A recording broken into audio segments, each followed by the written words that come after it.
kali pembukaan kota Mekah.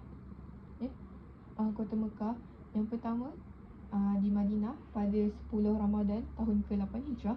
Rasulullah bergerak ke Mekah bersama dengan 10,000 tentera. Abu Rahm Al-Ghifari dilantik sebagai ketua sementara di Madinah. Yang kedua, pasukan tentera Islam berhenti di Mar Az-Zahran.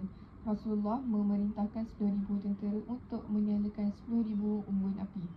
Yang ketiga, Abu Sufyan meninjau pasukan tentera Islam. Kemudian beliau terserempak dengan Al-Abbas.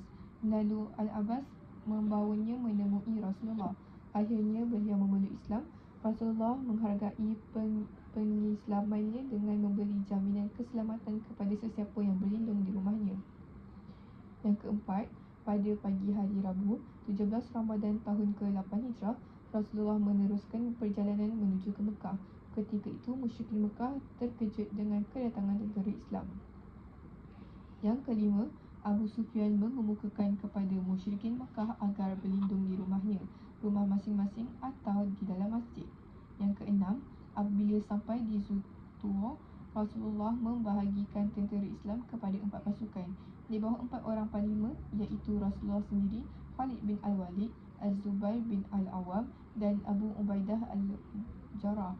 Setiap pasukan masuk ke kota Mekah melalui arah yang berbeza. Yang ketujuh, tiada sebarang tentangan yang diterima oleh tentera Islam kecuali pasukan Khalid bin Al-Walid. Mereka dihalang oleh sekumpulan musyrikin Mekah yang menyebabkan 2 sahabat gugur syahid dan 12 musyrikin Mekah pula terbunuh. Yang ke-8, Mekah berjaya dibuka pada tahun ke-8 Hijrah 630 Masihi.